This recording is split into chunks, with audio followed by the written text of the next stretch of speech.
China দেশের বাণিজ্যিক পথ, তাই সুরক্ষার কারণে মাঝে মাঝে এই নাথুলা পাস বন্ধ থাকে। নাথুলা পাস বন্ধ থাকার জন্য এই গাড়ি ভাড়া 500 থেকে 600 টাকা মতো হয়ে থাকে।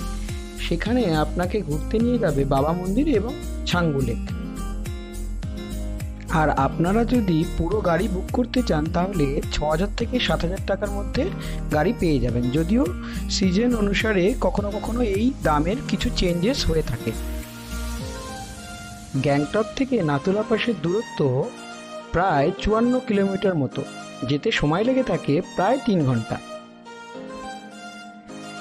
এই নাথুলা পাসের উচ্চতা হলো 14,425 ফুট। তাই অতিরিক্ত উচ্চতা থাকার জন্য যাদের শ্বাসকষ্টের সমস্যা আছে তাদের জন্য ডাক্তারের পরামর্শ ছাড়া এখানে না যাওয়াই ভালো। এবারে আসে আপনি যাবেন কিভাবে। প্রথমে আপনাকে আপনার হোটেল থেকে একটি লোকাল গাড়ি করে বাজরাজ ট্যাক্সি স্ট্যান্ডে আসতে হবে এবং খরচা পড়বে 30 টাকা মতন। এই স্ট্যান্ডে গ্রাউন্ড ফ্লোর থেকে আপনারা নাথুলা পাস, বাবা মন্দির এবং ছাঙ্গু লেকের গাড়ি পেয়ে যাবেন এবং ফার্স্ট ফ্লোর থেকে আপনারা নর্থ সিকিম যাওয়ার সমস্ত গাড়ি পেয়ে যাবেন। গাড়িতে ওঠার পর আশপাশে উঁচু উঁচু বরফে ঢাকা পাহাড়, গ্রাম আর আর্মি ক্যাম্প দেখতে দেখতে কখন যে আপনি নাথুলা পাস চলে আসবেন আপনি বুঝতেই পারবেন না। নাথুলা পাসের ভেতরে কোনো ফটো তোলা নিষেধ, তাই আপনাদের ভেতরের কোনো ভিডিও দেখাতে পারলাম না। এখানে গেলে অবশ্যই আপনার ভোটার আইডি কার্ড বা ফটো আইডি প্রুফ যে কোনো একটি রাখতে ভুলবেন না, কারণ যে কোনো সময় এরা এখানে দেখতেই পারে আপনার আইডি প্রুফ।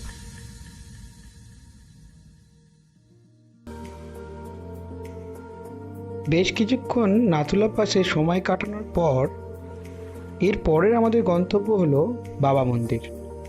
রাস্তার পাশে ছাঙ্গু লেককে রেখে আমরা প্রায় 9 কিলোমিটার পথ পেরিয়ে পৌঁছে যাব বাবা মন্দির।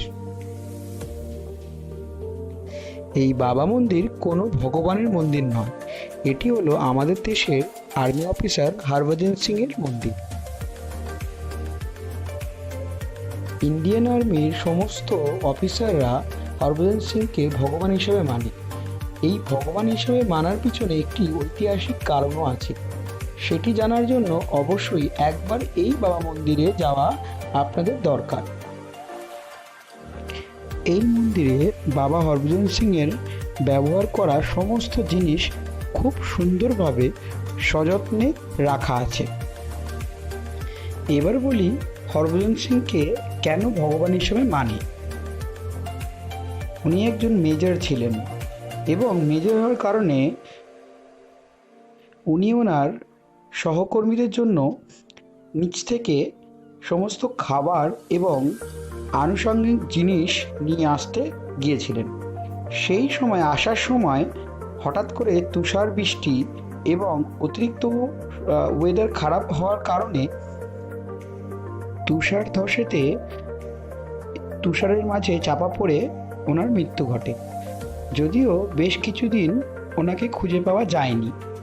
তারপরে উনি একসময় ওনার সহকর্মীর স্বপ্নেতে আসে এবং উনি জানায় যে বর্তমানে ওনার শরীরটি কোথায় আছে এবং সেই অনুযায়ী সমস্ত আর্মির লোকরা মিলে ওনাকে খুঁজতে বেরিয়ে পড়ে এবং ওনার দেহটা ওইখানেই পাওয়া যায়।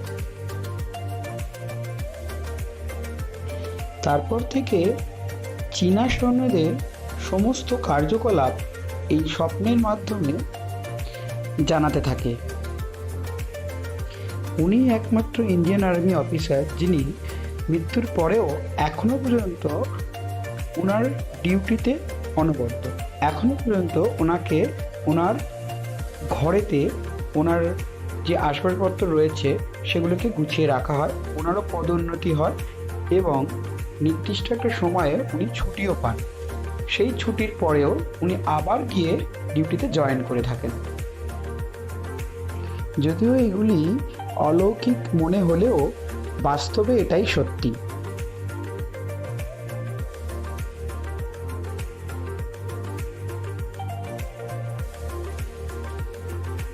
বন্ধুরা, আপনারা এখনও আমার চ্যানেলকে সাবস্ক্রাইব করে না থাকলে তাহলে এখনই সাবস্ক্রাইব করুন, কারণ কোনো জায়গায় ঘোরার সঠিক তথ্য ও বিবরণ আমি আমার এই চ্যানেলে দিয়ে থাকি। তাই ঘোরা আরও সহজ করতে এবং চিন্তামুক্ত করতে এখনই আমার চ্যানেলকে ভ্রমণ ভবঘুরেকে সাবস্ক্রাইব করুন এবং নিচে লাল রঙের সাবস্ক্রাইব বাটনটি ক্লিক করুন এবং আমার নতুন ভিডিও সবার আগে দেখার জন্য বেল আইকনটি ক্লিক করে অল করতে ভুলবেন না।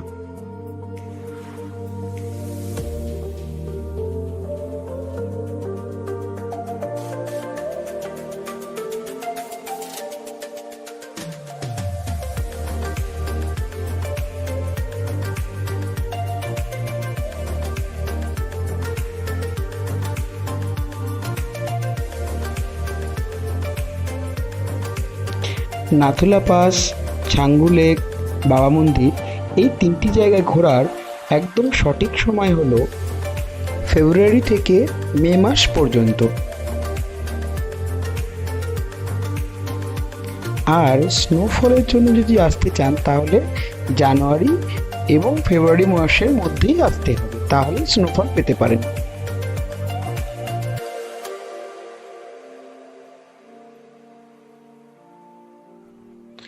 বাবা মন্দির দেখার পর এবার আমরা চলে যাব সেই ছাঙ্গু লেকে। এই ছাঙ্গু লেকের ভৌগোলিক অবস্থান এমন যে আকাশের নীল রং যেন জলের সঙ্গে মিশে গিয়ে জলের রঙকে নীল করে দিয়েছে।